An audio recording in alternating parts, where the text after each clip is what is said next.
জাতীয় দলকে আসলে তার দেয়ার মতো এখন তিনি মনে করছেন খুব একটা বেশি কিছু নেই। ৮ তারিখ মানে শুক্রবার বাংলাদেশ এবং পাকিস্তানের ২ ম্যাচের টেস্ট সিরিজ শুরু হচ্ছে।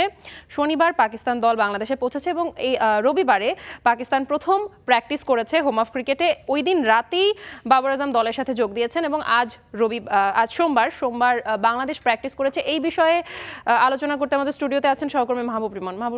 Welcome to Star Play studio. Thank you Zerin. Rimon, আপনি নিশ্চয়ই ২ দিন প্র্যাকটিসটা দেখেছেন, পাকিস্তানের দলটা এবং বাংলাদেশের দলটা, দুইটা দলই দেখেছেন। আসলে দল দুইটার কম্বিনেশন আপনার কেমন মনে হচ্ছে? আপনি যদি বাংলাদেশ এবং পাকিস্তানের খেলার কথা বলেন, বাংলাদেশ দল কিন্তু এখানে কিছুটা আপার হ্যান্ডে থাকবে, কারণ সবশেষ পাকিস্তানের বিপক্ষে যে টেস্ট সিরিজ ছিল বাংলাদেশ কিন্তু তাদের মাটিতে 2-1 বাংলাদেশ তাদেরকে হোয়াইট ওয়াশ করেছিল।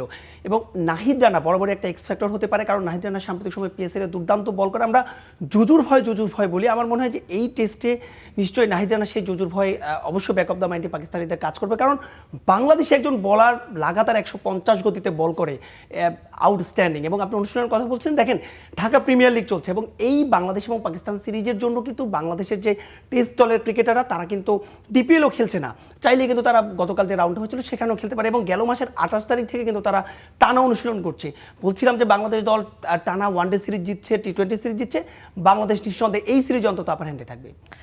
রিমন, দলের কথায় শেষ হলো, এবার যদি একটু দল থেকে কোচের কথায় আসি। সালাউদ্দিন তিনি বলেছেন, কোচ সালাউদ্দিন তিনি এই সিরিজের পরে আর বাংলাদেশের কোচ হিসেবে আমরা তাকে পাচ্ছি না, তিনি এইচপিতে যোগ দিচ্ছেন। এই বিষয়ে যদি আপনি কিছু বলেন। নিঃসন্দেহে আসলে দেখেন, সালাউদ্দিন ভাইয়ের সঙ্গে সিনিয়র সহকারী কোচ, তার সঙ্গে কিন্তু আগামী বছরে যে বিশ্বকাপ 2027 ওয়ানডে বিশ্বকাপ পর্যন্ত চুক্তি রয়েছে। তবে যাদের সঙ্গে বাংলাদেশের ক্রিকেট বোর্ড যখনই যে কোনো কোচের সঙ্গে চুক্তি করেন সেখানে কিন্তু একটা নর্মস থাকে যে চাইলে বাংলাদেশ ক্রিকেট বোর্ড যে কোনো জায়গায় তাকে শিফট করতে পারে, এবং সেই হিসেবে আসলে তিনি এইচপি যাচ্ছেন। এবং তিনি কিন্তু, আমি কথা বলেছিলাম যখন এই সংবাদটি এসেছিল, স্যার তিনি যেটা বলেছেন যে জাতীয় দলকে আসলে তার দেওয়ার মতো এখন তিনি মনে করছেন খুব একটা বেশি কিছু নেই।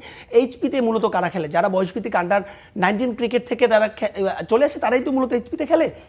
এবং তিনি আসলে বলছেন যে এই ব্রাঞ্চ অফ ক্রিকেটারকে নিয়ে কাজ করতে চান যাতে বাংলাদেশের ক্রিকেট উপকৃত হয়। একটা বিষয় একটু বলে রাখতে চাই, সালাউদ্দিন ভাই বাংলাদেশের অনেক ক্রিকেটার তিনি কিন্তু তার হাত ধরে জাতীয় দলে এসেছে। আমরা মুমিনুলের কথা বলতে পারি, আমরা শেখ মেহেদির কথা বলতে পারি, তারা কিন্তু তাদেরকে একেবারে এই লেভেল থেকে কিন্তু সালাউদ্দিন ভাই নিজে নিয়ে এসেছেন।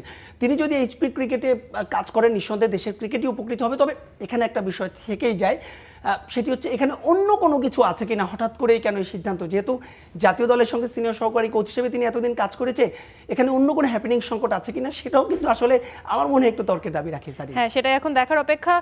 রিমন, আমরা আপনারই একটা রিপোর্ট দেখছিলাম কিছুক্ষণ আগে, সেটা হচ্ছে নাসুমকে নিয়ে।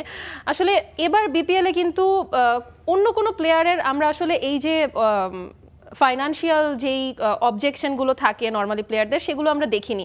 কিন্তু নাসুমের আসলে এই ব্যাপারটা কেন? নাসুমের আসলে গতকাল রাতে তিনি স্ট্যাটাস দিয়েছেন এবং আপনার রিপোর্টটা আমরা দেখলাম। নাসুমের সাথে আসলে সিলেট টাইটান্সের ব্যাপারটা আসলে কি?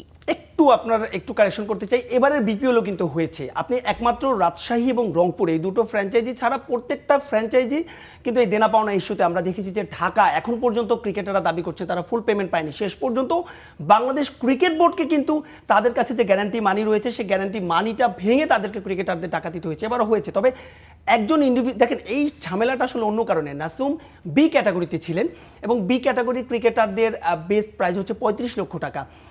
নিয়মটা হচ্ছে যদি কোনো ক্রিকেটার শেষ পর্যন্ত ডিরেক্ট সাইনিংয়ে যায় সেক্ষেত্রে আপনার যে, এবং যদি ফ্র্যাঞ্চাইজি টাকাটা না দেয় তাহলে তিনি তার বেস্ট প্রাইসটা পাবেন, অর্থাৎ তার সঙ্গে ডিরেক্ট সাইনিং ছিল 70 লক্ষ টাকা, কিন্তু যেহেতু তার বেস হচ্ছে গিয়ে 35 লক্ষ টাকা, বাংলাদেশ ক্রিকেট বোর্ড 35 লক্ষ টাকা পর্যন্ত জিম্মাদারি নেবে।